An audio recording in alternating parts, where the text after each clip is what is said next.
Tere tulemast hommikupalvusele. Täna hommikupalvusel mul on abiks ka Ülo Niinemägi. Tere, Ülo. Tere. Ja ma tutvustan siis alguses ka Ülot. Ülo, kus sina tegutsed? Mina tegutsen Oleviste koguduses. Laitänav 50 on üks kõrge kirik, Oleviste kirik. Seal on 7 karjast, mina olen üks 7. Nüüd on küll üks vähem, 6. Üks 6 pastorist siis. Oleviste kirik siis Baltimaade kõige suurem või kõige kõrgem kirik, ma saan aru. Ja kui vana sobib, kui vana Ülo on? Ülo on 71. Kõrges vanuses. Noor mees. Ülo ristis ka minu abikaasa, Mari Viivena, minu abikaasa. See oli, minu abikaasa oli siis 12-aastane noor tüdruk. See oli siis väga ammu. Ülo, kui kaua sina oled usus olnud, mis aastast oled? Mina olen 20. eluaastast ehk siis 51 aastat. Väga pikalt siis näinud nii üht kui teist usumaastikul. Täitsa õige. Ja siit edasi ma loeks jupi piiblist. Mõtlesin, et alguseks loeksin Matteuse evangeeliumist, kus Jeesuse sõnad on siis järgnevad. Kui puu on hea, siis on ta viligi hea. Või kui puu on halb, siis on ta viligi halb. Sest puud tuntakse tema viljast. Teie rästikute sugu, kuidas te võiksite rääkida head, kui te olete kurjad? Sest suu räägib sellest, millest süda on tulvil. Hea inimene võtab heast varamust head ja kuri inimene võtab kurjast varamust kurja. Aga ma ütlen teile, et inimesed peavad kohtupäeval aru andma igast tühjast sõnast, mis nad on rääkinud. Sest su sõnadest mõistetakse sind õigeks ja su sõnadest mõistetakse sind süüdi. Piibel siis mitmes kohas ja siin siis toob esile selle, et me peame oma sõnade eest vastutama. Me peame mõtlema, mida me ütleme ja peame mõtlema, mida me siis ütlemata jätame. Ja peame kontrollima siis oma keelekasutust. Ja Piibel toob esile ka selle, et sündsusetu lõõpimine ei sobi. Ma paneks siis tänapäeva keelde, et ropendamine ei sobi. Ja muidugi ka see, et me täidaks lubadusi, mida me oleme andnud, on ka keelekasutuse üks osa. Ja aidaku meid Jumal selles, et me oma keelt suudaks talitseda, et me ei ütleks asju, mida me ei peaks ütlema ja mida me pärast kahetseme. Ja alati on ka see abi, et kui me oleme midagi öelnud, mida me ei peaks ütlema, siis andeks paluma sellelt inimesed, kellel on seda teinud, ka Jumalale. Need algusmõtted, siit edasi, laulame 2 laulu. Nii, esimene laul oli meil. Võtan Ülo järgi. Nii, võtan siis siit.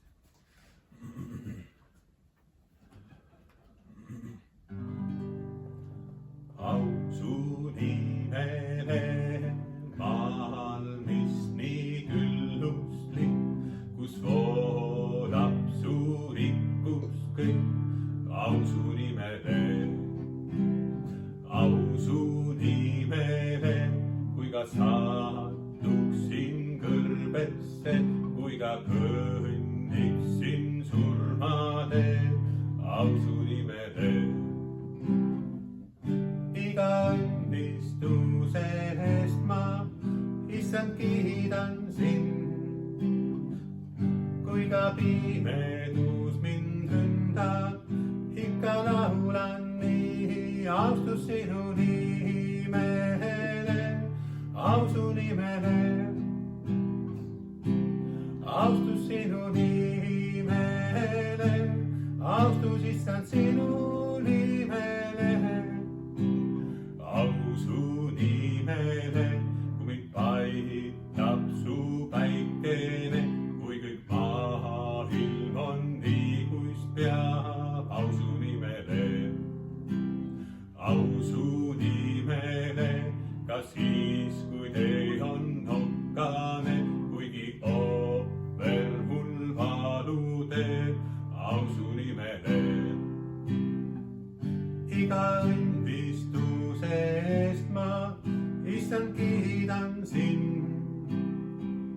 Kui ka pimedus mind ründab, ikka laulan nii, austus sinu nimele.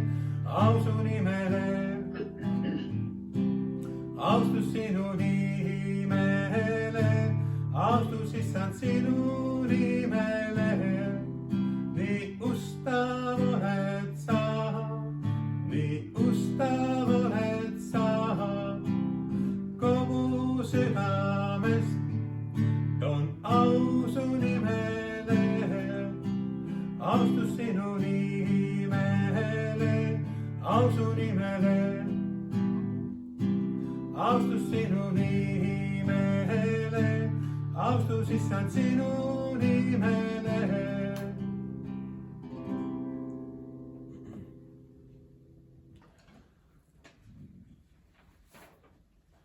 Teine laul rohkem korraga ei maksa võtta. Rohkem korraga ei maksa võtta, kui üks päevs ainus silmapill.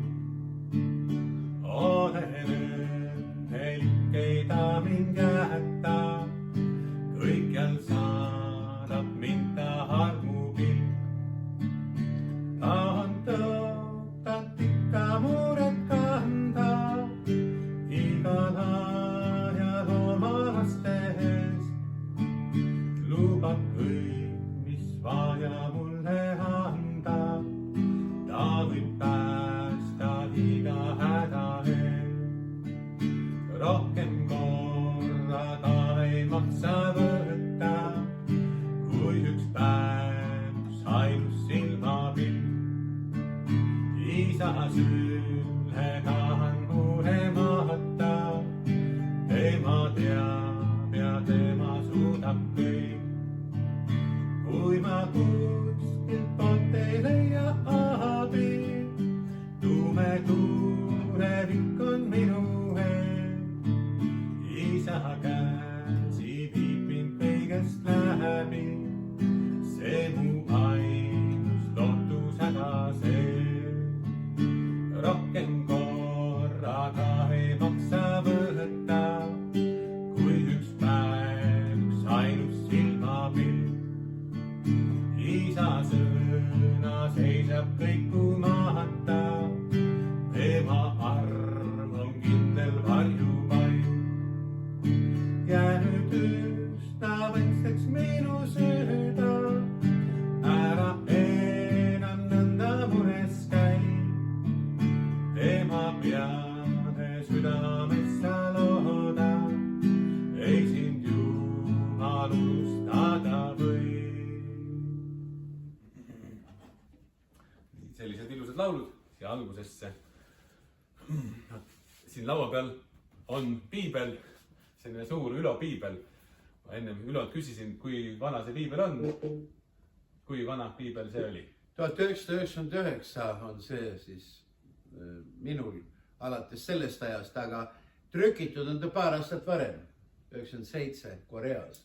Ei olegi vana piibel, umbes 100 aastat või üks esimesi piibleid, mis on trükitud 1937, mida ma hiljaaegu nägin, näeb umbes sarnane välja, sama, et Ülo on siis korralikult seda lugenud ja uurinud, et hea töö.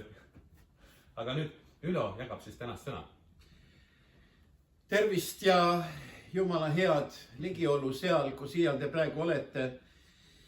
Jeesus Kristus, Jumala poeg, tõi sellesse maailma kompromissitu, sirgjoonelise õpetuse ja üks ta õpetusteese, mida täna loen, Mattiuse 5:37, see võiks olla nii mõnegi sirgjoonelise ja ausa inimese töölaual.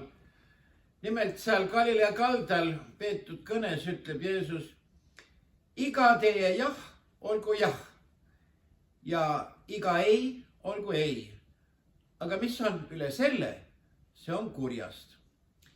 Ma olen ise korduvalt kõndinud selle koha peal, kus Jeesus neid sõnu rääkis, kus rahvas tema ümber oli ja tema oli istunud maas seal rahva ees.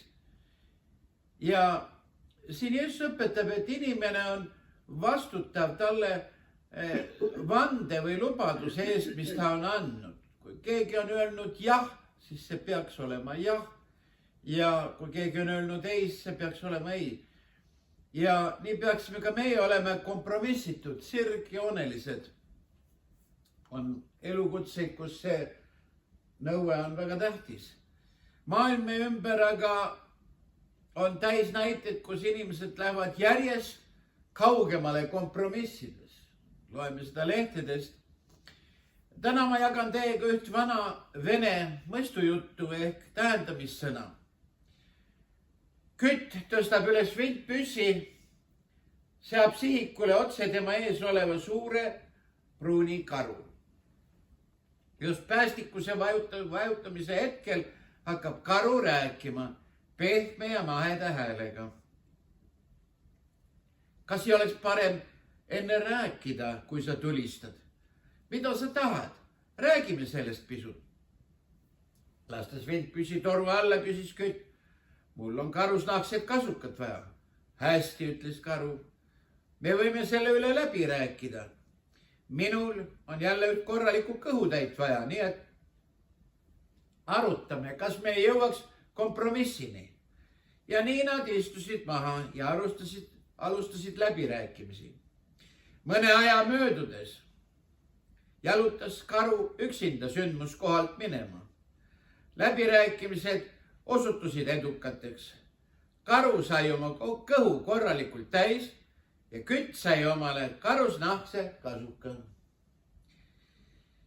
Kompromissid rahuldavad haruharva mõlemaid osapooli võrdsel viisil. Osunduse lõpp.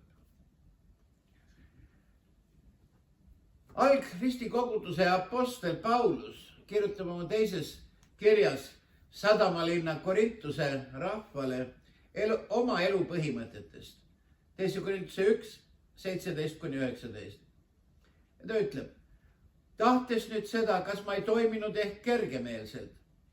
Ehk ma kavatsen loomu järgi seda, mida ma kavatsen. Et minu juures oleks jah ja ei ühtaegu. Aga Jumal on ustav, siis meie sõna teie vastu ei ole ühtaegu jah ja ei.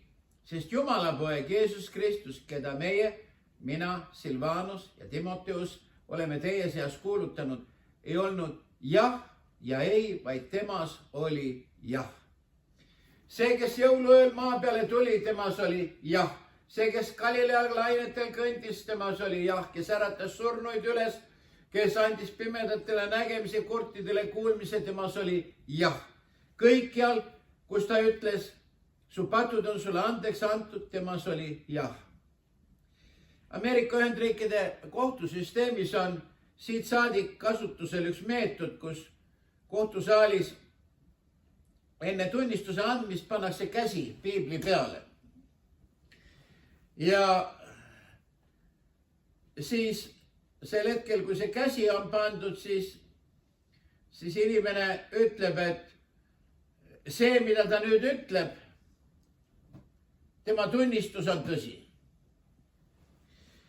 Maailm meie ümber on muutumas ja juba hakatakse hoiduma sellest, et oma kätt piiblile panna ja seda lubadust anda, et ainult tõtt räägitakse.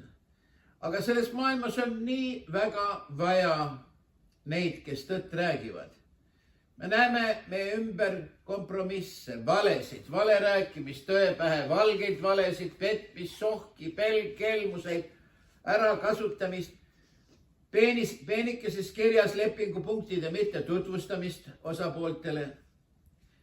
Meil on vaja selles maailmas mehi ja naisi, kes on kompromissitud. Juhte, kes on kompromissitud, kes ei lase end ära osta. Ja kindlasti on selliseid inimesi olemas. Personalifirmad näevad suurt vaeva, et selliseid inimesi leida. Sageli on nende seas, keda leitakse teatud sellisele nõudlikule kohale hea koduse kasvatusega, kompromissitu kasvatuse saanud perekonna järeltulijad. Julged inimesed julgevad isegi ülemusele öelda, ma ei arva, et see on hea mõte. Apostel Jaakobus kirjutab oma kirja viimases peatükis salmis 12, ma loen 68. aasta piibli väljaande järgi. kõigepealt, mu vennad, ärge vanduge ei taeva juures ega mingit muud vannet. Tee jah, olgu jah ja tee ei, olgu ei. Et ei langeks kohtu alla. Aidaku Jumal, et me võiksime elada kompromissitult, olla inimesed, keda saab usaldada. Kelle poole sina võid pöörduda, mina võin pöörduda. Mina endise hipina olen radikaalselt muutunud. Sain jääda kompromissituks ka siis, kui mind pakuti ülekuulamisel, et teeme nii, ma ütlesin ei. Aitäh, Ülo. Ülo, ma ei tea, kas tütar on andnud välja Ülo eluloo raamatu. Jah, see on tõsi. Pealkiri on siis Elu nagu filmis. Mina olen selle läbi lugenud, mul abikaasa ka ja meil väga meeldis see raamat, kus on väga palju põnevust selles raamatuses. Ja me oleme seda ka edasi andnud oma äiapapale, kes on saanud seda lugeda ja soovitan ka enda poolt lugeda Ülo Niinemäe eluloo raamatut Elu nagu filmis. Siit edasi laulame veel viimase laulu.